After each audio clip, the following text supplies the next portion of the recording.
नमस्कार, मैं रितिका सिंह, आपका स्वागत है हमारे इस खास शो पर। खराब लाइफस्टाइल और खान पान की वजह से भारत में हार्ट अटैक का खतरा तेजी से बढ़ता जा रहा है। कोविड के बाद तो दिल की बीमारियों का खतरा कई गुना बढ़ चुका है। एक रिपोर्ट के मुताबिक 2022 में ही हार्ट अटैक के मामलों में 12% से ज्यादा का इजाफा हुआ। इस वक्त हार्ट डिजीज के सबसे ज्यादा मरीज भारत में ही हैं। ये आंकड़ा करीब 40% है। इसमें से करीब 50% मृत्यु दर होने के कारण इससे पहले ही डायग्नोज कर पाना थोड़ा मुश्किल हो जाता है। ऐसे में ज़रूरत है और ज़्यादा जागरूक होने की, ताकि लोगों को हार्ट डिजीज के बारे में समय रहते पता चल सके। ये समझने के लिए हमारे साथ मौजूद है डॉक्टर्स का पैनल। Doctor Ashok Kumar, consultant and interventional cardiologist, assistant professor cardiology, PMCH Patna. Doctor B Bharati, senior interventional cardiologist, director Ford hospital and Heart Cure Patna. Doctor Upendra Narayan Singh, consultant and interventional cardiologist, associate professor and HOD cardiology, PMCH Patna. आप सभी doctors का हमारे इस खास show में जुड़ने के लिए बहुत बहुत स्वागत है।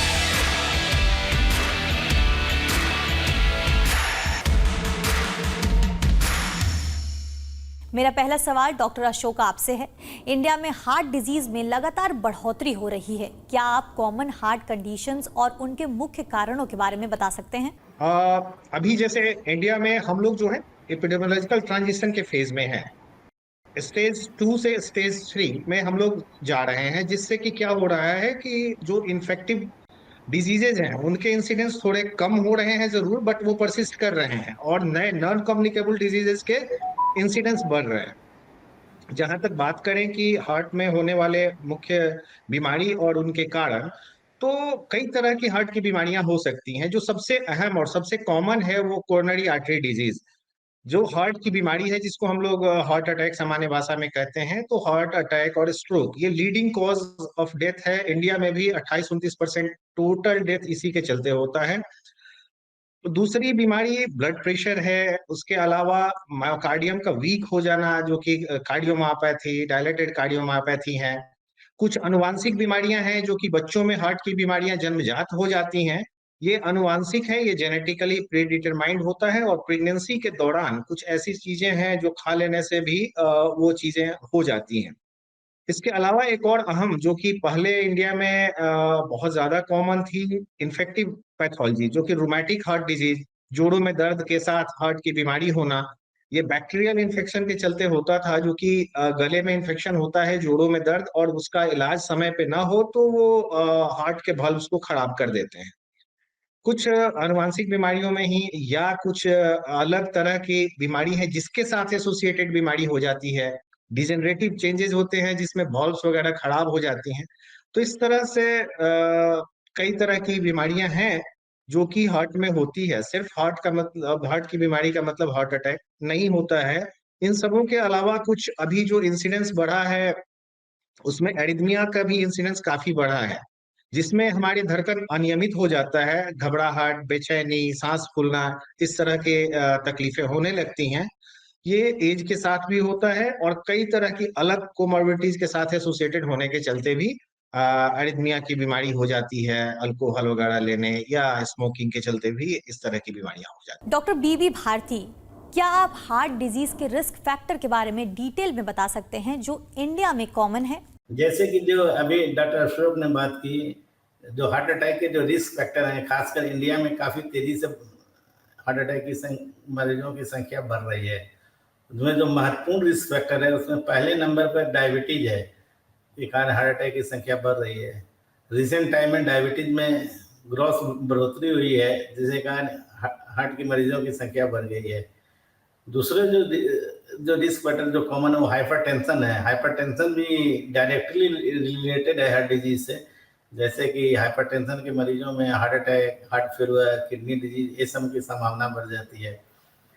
अभी जो यंग जनरेशन में ऐसा देखा गया कि जिसमें जो निकोटीन यूज कर रहे हैं किसी भी फॉर्म में, आइदर वो स्मोकिंग के फॉर्म में, आइदर वो गुटखा के फॉर्म में और खैनी के फॉर्म में ले रहे हैं, ऐसे मरीजों में premature heart disease, heart attack ज़्यादा हो रही है। जो अदर रिस्क फैक्टर जो है, जैसे लाइफ स्टाइल जो इम्पोर्टेंट है, स्ट्रेस फैक्टर बहुत इम्पोर्टेंट है। चाहे जिनके घर में पर यंग एज में हार्ट अटैक हो चुकी है किसी माता या पिता को या फर्स्ट डिग्री रिलेटिव को, और जिनका या तो टोटल कोलेस्ट्रॉल और एलडीएल बहुत ज़्यादा हाई रहता है, ऐसे लोगों में देखा गया है कि हार्ट अटैक ज़्यादा होती है। कुछ जो जेनेटिक फैक्टर बहुत ही इंपॉर्टेंट मायने रखती हैं, खासकर कोरोनरी आर्टरी डिजीज हुआ, चाहे कार्डियोपैथी हुआ, एरिथमिया के केस में हुआ, ऐसे केसों में जेनेटिक फैक्टर। कुछ जो कंजेनाइटल हार्ट डिजीज हैं, जैसे कि कुछ कंजेनाइटल हार्ट डिजीज हैं जो कॉमन होते हैं और बहुत सारे जेनेटिक फैक्टर के कारण होते हैं। तो ये सब जो डिजीज हैं वो काफ़ी जेनेटिक फैक्टर पर भी डिपेंड करते हैं। मेरा अगला सवाल डॉक्टर उपेंद्र आपसे है, क्या आप हार्ट प्रॉब्लम के सिम्टम्स के बारे में बता सकते हैं जो आम तौर पर पहचान में नहीं आते हैं, और साथ ही उनके इम्पोर्टेंस के बारे में भी बताएं। हार्ट प्रॉब्लम्स हैं वो कई प्रकार के होते हैं, मैं ये पहले क्लियर कर देना चाहता हूँ। जैसे जो आज कॉमन हार्ट प्रॉब्लम है, कोरोनरी आर्टरी डिजीज होती है, जिससे कि एंजाइना का प्रॉब्लम और हार्ट अटैक होता है। तो इसके कुछ कॉमन सिम्टम्स होते हैं, जो कि सीने में दर्द होता है, और यह दर्द पीछे पीठ में, हाथ में, या फिर गले में, या पेट के ऊपरी हिस्से में होता है। ये कॉमन सिम्टम्स है, लेकिन इसका कुछ अनकॉमन प्रेजेंटेशन भी होता है जिसको जानना चाहिए। और कई लोग जैसे कि एंजाइना का पेन या हार्ट अटैक का पेन, किसी खासकर डायबिटीज के मरीजों में, बूढ़ी महिलाओं में ये दर्द नहीं भी हो सकता, उनको सिर्फ सांस फूलने की प्रॉब्लम हो सकती है, या पेट के ऊपरी हिस्से में सिर्फ दर्द होता है। ऐसा लगता है कि जैसे गैस्ट्राइटिस का पेन है, गैस का पेन लेके आते हैं मरीज, और अगर सही से उनकी जांच ना हो, ईसीजी वगैरह ना हो, तो वो हार्ट अटैक मिस हो सकता है। बहुत सारे यंग पेशेंट जो हम लोगों के पास आते हैं, वो बोलते हैं धड़कन है, तो हम लोग मान लेते हैं कि ये शायद एंजाइटी है, पल्पिटेशंस हो रहा है, ये उसकी वजह से, जो कि काफ़ी कॉमन है युवाओं में। लेकिन पल्पिटेशन को हम लोग को प्रॉपर्ली इवैल्यूएट करना चाहिए। कई बार हम लोग होल्टर वगैरह की सलाह देते हैं, और कई बार दिल की अनियमितताएं जो होती हैं, कई बार इलेक्ट्रिकल प्रॉब्लम निकल के आती है। तो ये सब जो प्रेजेंटेशंस है, इसको इग्नोर नहीं करना चाहिए। डॉक्टर अशोक, किसी भी हार्ट डिजीज के डिटेक्शन के लिए डायग्नोस्टिक टेस्ट कितना अहम रोल प्ले करता है, और इसे करने का सही समय क्या होता है? सबसे अहम है पेशेंट से टाइम लीजिए, उससे हिस्ट्री लीजिए, प्रॉपर हिस्ट्री लेने के बाद फिर उसका एग्जामिनेशन करें। एग्जामिनेशन, फिजिकल एग्जामिनेशन बहुत मस्ट है। फिर हम लोग प्लान करते हैं टेस्ट का, और इसमें जब हमारा एक प्रोविजनल डायग्नोसिस बन जाता है हिस्ट्री टेकिंग और फिजिकल एग्जामिनेशन के बाद, तब हम लोग उसका जो बीमारी हमें लगता है कि ये हो सकता है और इसमें हम टेस्ट से क्या चेंज कर सकते हैं, तो उसके टेस्ट का हम लोग ऑर्डर कर सकते हैं। जैसे कि डॉक्टर उपेंद्र नारायण सिंह ने भी बताया, एरिथमिक प्रॉब्लम। तो हार्ट में जो एरिथमियाज के प्रॉब्लम होते हैं, जैसे कि धड़कन की शिकायत, धड़कन अनियमित हो रहा है, कभी हो जा रहा है, कभी कम हो जा रहा है, कभी बेहोश हो जा रहे हैं पेशेंट, उसमें होल्टर मॉनिटरिंग का अहम योगदान है। होल्टर एक ईसीजी की रिकॉर्डिंग 24 आवर, 72 आवर, अब एक सप्ताह तक, 10 दिन तक भी कर लेते हैं, चिप रिकॉर्ड लगा के इसको लंबे समय तक। जैसे कोई पेशेंट ऐसा होता है जिसके सिम्टम बहुत दिनों के बाद होता है, 1 महीना 2 महीना पे बेहोश हो रहा है, तो हमें तो लंबा लगाना पड़ेगा, तो एक हार्ट के नीचे, यहाँ स्किन के नीचे हार्ट के ऊपर चिप लगा देते हैं, जो 3 साल तक का रिकॉर्ड करता है। ये एक होल्टर रिकॉर्डिंग टाइप का ही चीज है, जिसे लूप रिकॉर्डर बोलते हैं। बेसिक जो कार्डियोलॉजी में टेस्ट जो सबसे कॉमन करते हैं वो ईसीजी है, और जो इकोकार्डियोग्राफी से हमें बहुत सारे हार्ट का इंफॉर्मेशन मिल जाता है, उसकी पंपिंग, वॉल्व का कंडीशन, और इवन हार्ट अटैक के केस में रीजनल वाल्व मोशन एब्नॉर्मलिटीज देख के हम लोग डायग्नोज कर पाते हैं कि क्या है। जब हार्ट अटैक हो जाए या एंजाइनल पेन हो, तो उस केस में अगर क्रॉनिक स्टेबल एंजाइना की बात करें कि चलने पे दर्द होता है, रुकने पे आराम हो जाता है, इस तरह की समस्या हो, और ईसीजी नॉर्मल आ रहा है, इको नॉर्मल आ रहा है, तो फिर हम लोग इसको स्ट्रेस टेस्ट करते हैं, जिसे टीएमटी बोलते हैं। तो उसमें दौड़ा के ईसीजी करके देखते हैं, उसमें डायनेमिक चेंजेस देख लेते हैं। इसके बाद अगर हमें प्रोबेबिलिटी ज्यादा लगती है बीमारी की, तो ब्लॉकेज कंफर्म करने के लिए हम लोग एंजियोग्राफी टेस्ट करते हैं, कोरोनरी एंजियोग्राफी, उसमें ब्लॉकेज देखते हैं। इसके अलावा जो आजकल कॉमनली हम लोग बहुत सारे टेस्ट कर रहे हैं, जिसको कि कैथ स्टडी, अलग तरह के वाल्व एबनॉर्मलिटीज हो उस सब में हम लोग cath study, LV dysfunction, RV dysfunction में कैथ स्टडी करते हैं। जैसे कि एमआरआई, कार्डियक एमआरआई बड़ा अहम रोल प्ले कर रहा है। बहुत तरह का इंफॉर्मेशन हमें कार्डियक एमआरआई से मिल जाता है, जैसे कि मायोकार्डाइटिस हो, डिफरेंट टाइप के कार्डियोमायोपैथी हो, इन सबों में एमआरआई का बहुत अच्छा रोल है। पेट स्कैन भी कई बार करना पड़ जाता है हमें, जिसमें हम अगर सस्पेक्ट करते हैं कि कुछ पेशेंट है जिसको सार्कोइडोसिस वगैरह की परेशानी है, तो उसमें हम लोग पेट स्कैन करते हैं। लेकिन अगर ऐसे नंबर गिनाने लगे तो टेस्ट तो बहुत ज्यादा है, लेकिन डिपेंड करता है कि पहले हमें प्रोविजनल डायग्नोसिस बनानी है और अकॉर्डिंगली टेस्ट करना है। डॉक्टर भारती, हार्ट डिजीज का समय रहते पता लगाने के लिए कौन से टेस्ट ऑप्शंस अवेलेबल हैं? बेसिक टेस्ट है ईसीजी। ईसीजी से आप बहुत सारे चीज पता कर सकते थे। जो बेसिक टेस्ट है जो सब जगह अवेलेबल है, जैसे हार्ट अटैक हुआ है, कोई भी टैकीरिथमिया है, एट्रियल फिब्रिलेशन का, वीटी का, ब्रैडीएरिथमिया, कंप्लीट हार्ट ब्लॉक, तो बेसिक ईसीजी से बहुत सारे चीज, लेफ्ट वेंट्रिकुलर हाइपरट्रॉफी है, तो ये जो ईसीजी है सबसे महत्वपूर्ण टेस्ट है।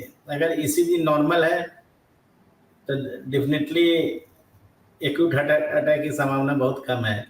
उसी तरह दूसरा जो बेसिक टेस्ट है इकोकार्डियोग्राफी, जिसमें structure and function activity heart का जानते हैं। जैसे ही कोई कि सांस फूलता है तो कितना परसेंट इंजेक्शन फ्रैक्शन है, क्या कोई वाल्वुलर डिसऑर्डर है कि नहीं, इससे ये पता चलता है। कोई एक्यूट एमआई में कभी कभी ईसीजी नॉर्मल रहता है तो इको से पता चल जाता है। ये सब इम्पोर्टेंट बीमारी को डिटेक्ट करता है। उसके बाद अगर कोई भी प्रॉक्सिमल सिम्टम करके आ जाता है, टैकीब्रैडी, जिसको बेहोशी की हालत होती है, कभी कभी बेहोश होता है फिर होश में आता है, उसमें होल्टर एक इम्पोर्टेंट मायने रखता है। इसके अलावा एमआरआई है जो बहुत ही स्पेशलाइज जरूरत होता है, सारे मरीजों में नहीं, कभी कभी किसी कार्डियोमायोपैथी हार्ट फेलियर के मरीजों में जरूरत होती है, उसमें टिश्यू कैरेक्टराइजेशन पता चलता है। तो अगर मिला जुला कर देखा जाए तो ईसीजी इको सबसे महत्वपूर्ण टेस्ट है। अगर कभी कभी चलने में सीने में दर्द होता है तो टीएमटी एक बहुत ही इम्पोर्टेंट टेस्ट है कि किसी को कोरोनरी आर्टरी में ब्लॉकेज है कि नहीं, वो टीएमटी से पता कर सकते हैं। अगर टीएमटी एबनॉर्मल है तब पेशेंट को एंजियोग्राफी के लिए भेजते हैं। इसके अलावा सारे ब्लड टेस्ट, जो lipid profile, blood sugar, HbA1c, serum creatinine level, routine haemogram, ये सब ब्लड टेस्ट में बहुत मायने रखता है कि किस कुछ जैसे लिपिड एबनॉर्मल है उसमें ब्लॉकेज की संभावना रहती है, जिसको डायबिटीज है उसमें ब्लॉकेज या हार्ट फेलियर की संभावना ज़्यादा रहती है। तो ये सारे टेस्ट की ज़रूरत पड़ती है जो समय समय पर कराते रहना चाहिए।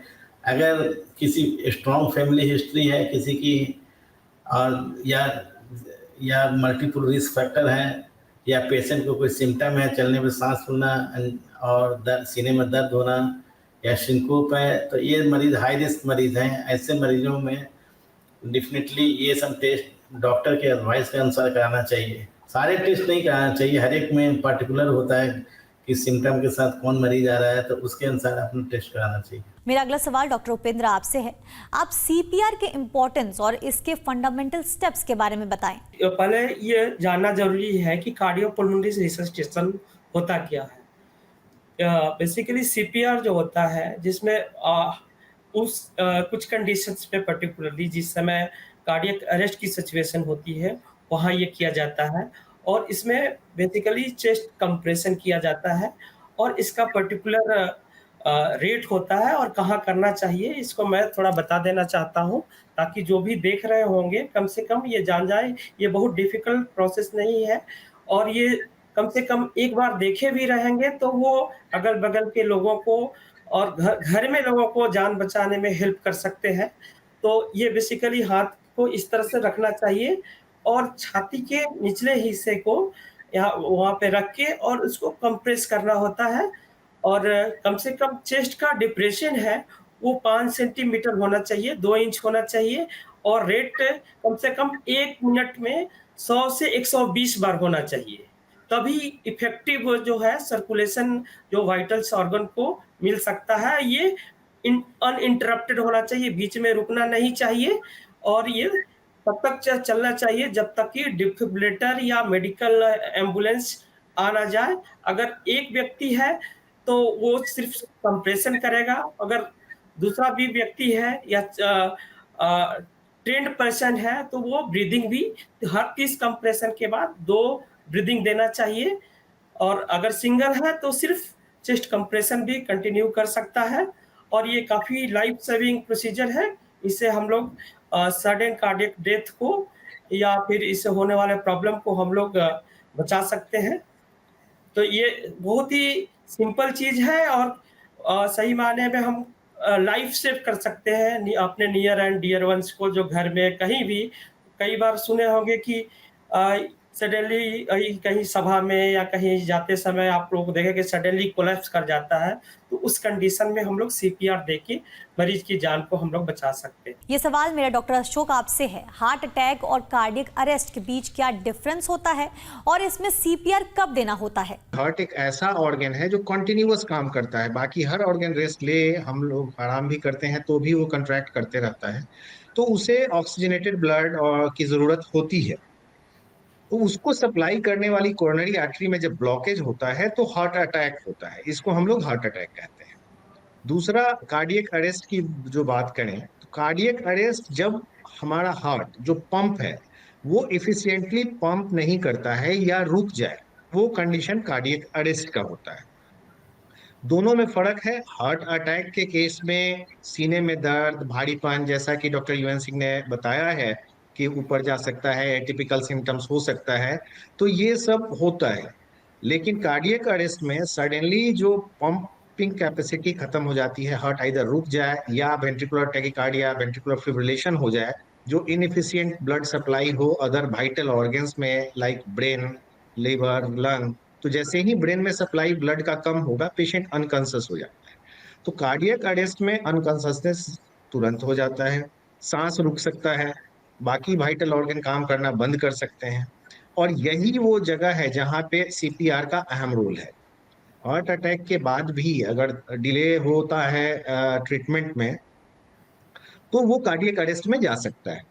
ये दोनों इमरजेंसी सिचुएशन है, लेकिन सीपीआर जैसे कि बड़े अच्छे से डॉक्टर यूएन सिंह ने एक्सप्लेन किया कि कैसे करते हैं, कैसे उसका प्रोसीजर है, ये सीपीआर कार्डियक अरेस्ट में बहुत अहम योगदान है। अगर इसको with in 3 minute, heart cardiac arrest होने के 3 मिनट के अंदर अगर करें तो हम बहुत ज्यादा 90% तक लोगों का जान बचा सकते हैं। और इसकी जानकारी, बेसिक लाइफ सपोर्ट की जानकारी हर आदमी को होना चाहिए। डॉक्टर भारती, हार्ट डिजीज के लिए दवाओं के प्रभाव और पेशेंट को होने वाले बेनिफिट्स के बारे में बताएं। जो हार्ट के मरीज है उसमें दवाओं का बहुत बड़ा रोल है। जैसे कि देखिए क्यों होता है ये इम्पोर्टेंट है, क्या रिस्क फैक्टर है, तो रिस्क फैक्टर को मैनेज करना होता है। अगर पेशेंट को हाइपरटेंशन है तो उसको एंटी हाइपरटेंसिव ड्रग, ये पेशेंट को लिपिड लेवल टोटल कोलेस्ट्रॉल की मात्रा है तो उसके लिए स्टैटिन को रूटीनली यूज करना चाहिए। उसी तरह जो हार्ट अटैक के पेशेंट हैं तो उनके लिए ज़रूरत है डॉक्टर की एडवाइस, जैसे कि डॉक्टर एडवाइस करेगा कि उसको anti platelets, statin, beta blocker, AC inhibitor वो कितना लेना है। उसी तरह हार्ट फेलियर के जो मरीज हैं, जो बहुत कारण से होते हैं हार्ट फेलियर, उसमें देखना है कि पेशेंट को सर्जिकल ट्रीटमेंट की ज़रूरत है कि मेडिकल ट्रीटमेंट की। अगर मेडिकल ट्रीटमेंट की ज़रूरत है तो उसमें जो चार ग्रुप ऑफ ड्रग बहुत इंपॉर्टेंट है। बीटा ब्लॉकर्स हुए, एसी इनहिबिटर, ARB हुआ, AGL2 इनहिबिटर हुआ और MRA हुआ, डायरेटिक्स हुआ, ये अहम रोल अदा करते हैं। किसी मरीज को दवा खाते हुए भी सिम्टम रहता है, रिस्पॉन्ड नहीं करता है, तो ऐसे मरीजों को में डिवाइस आते हैं जो CRT बोलते हैं, ICD बोलते हैं, वो लगवाना चाहिए। हार्ट ट्रांसप्लांट के लिए जाना चाहिए। या कोई वाल्वुलर डिसऑर्डर का मरीज है तो ड्रग से अगर कंट्रोल नहीं हो रहा है, सिम्टम्स और इंडिकेशन हो रहा है कि इसको तो वाल्व रिप्लेसमेंट के लिए जाना चाहिए।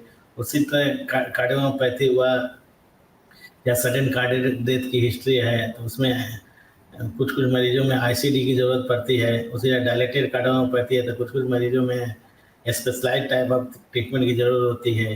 कभी कभी कैंसर थेरेपी में देखा गया कि हार्ट वीक होने लगता है तो उसमें रेगुलर उस ड्रग को लेना नहीं है, कंट्रा इंडिकेटेड है वो ड्रग, उसको स्टॉप करना चाहिए तुरंत। अदर जो कहेगी जो कैंसर का ट्रीटमेंट में अगर नहीं रोकेंगे ड्रग तो फिर वो हार्ट फेलियर से उसकी जान जा सकती है। ये सब जो इशू है बहुत इंपॉर्टेंट है। उसी तरह एरिथमिया का मरीज है, टैकीआर्थिमिया या ब्रैडीआर्थिमिया का मरीज है, कभी कभी पेसमेकर की जरूरत पड़ता है, कभी कभी ईपी एब्लेशन की जरूरत पड़ता है, कभी टैकीआर्थिमिया में ड्रग से ही कंट्रोल हो जाता है, कभी कभी बहुत सारे जो टैकीआर्थिमिया जैसे कि एट्रियल फाइब्रिलेशन है, पीएसपीटी है, ये सब जो डिफरेंट टाइप ऑफ जो बीमारियां हैं उसमें different type of drug use होना चाहिए। लेकिन सबसे महत्वपूर्ण जो बात है उसमें हमेशा रिस्क फैक्टर को कंट्रोल रखना चाहिए, वो फिजियोलॉजिकल लिमिट में रखना है, उसके लिए डॉक्टर ही एडवाइस कर सकता है। डॉक्टर उपेंद्र, क्या आप एंजियोप्लास्टी जैसे कम लेस इन्वेसिव प्रोसीजर के फायदे और रिस्क के बारे में बता सकते हैं? बहुत मरीजों के परिजन हमारे से पूछते रहते हैं। देखिए, एंजियोप्लास्टी बेसिकली मैं बताता हूँ कि कब किया जाता है। ये पर जब भी किसी मरीज की एंजाइना की दिक्कत होती है और उसको पहले एंजियोग्राफी करके टेस्ट किया जाता है, और तो पता चलता है कि उनके नसों में ब्लॉकेज रहता है। ये ब्लॉकेज को हम लोग, अगर बहुत ज़्यादा ब्लॉकेज रहता है, कई जगह रहता है, तो उसके लिए बाईपास सर्जरी की सलाह दी जाती है। और अगर थोड़ा-थोड़ा जगह फोकल कई जगहों पे भी हो, तीनों नसों में भी है, तो उसके लिए हम लोग एंजियोप्लास्टी, जो कि मिनिमली इन्वेसिव प्रोसीजर है, इंटरवेंशनल प्रोसीजर है। इसमें किसी सर्जरी की या किसी बड़े ऑपरेशन की उसमें हम लोग स्कैल्पेल नहीं लगाते हैं। इसमें बेहोशी की कोई दवा नहीं दी जाती है, बिल्कुल मरीज लेटा रहता है और डॉक्टर से अपने बात भी कर सकता है, करते रहता है, स्क्रीन पे देखता रहता है। तो इसमें जो है ये बिल्कुल नॉन ऑपरेटिव प्रोसीजर है, इंटरवेंशनल प्रोसीजर है। और इस प्रोसीजर से भी हम लोग हृदय के नसों को खोल सकते हैं। इसमें हाथों की नसों से, कलाई की नसों से या जांघ के नसों से हार्ट के धमनियों तक पहुंचा जाता है, तारों के सहारे, और कुछ कैथेटर्स होते हैं उसके सहारे पहुंचा जाता है। एक एंजियोप्लास्टी में करीब आधे घंटे से 1 घंटे तक का अमूमन समय लगता है, किसी में ज़्यादा भी हो सकता है या कम भी हो सकता है। हालाँकि एंजियोप्लास्टी में बहुत ही कम रिस्क होता है, जैसे कि जहाँ से पंक्चर करते हैं हम लोग, उस साइड पे थोड़ा ब्लीडिंग का रिसाव हो सकता है, खून का रिसाव हो सकता है, हेमाटोमा बन सकता है, और थोड़ा बहुत डेथ का भी इसमें रिस्क होता है, 1 in 1000 का रिस्क होता है। और सब प्रोसीजर की तुलना में, इन्वेसिव प्रोसीजर की तुलना में, जो कि कम है। आप सभी डॉक्टर्स का बहुत बहुत धन्यवाद। हार्ट डिजीज से जुड़े कई अहम जानकारियां आपने हमारे दर्शकों को दी। डॉक्टर्स ने बताया कैसे संतुलित आहार और एक्सरसाइज से आप अपने दिल को तंदुरुस्त रख सकते हैं। कोई भी लक्षण महसूस होने पर तुरंत अपने फैमिली डॉक्टर को दिखाएं और अपना ख्याल रखें। इस खास शो में इतना ही। धन्यवाद।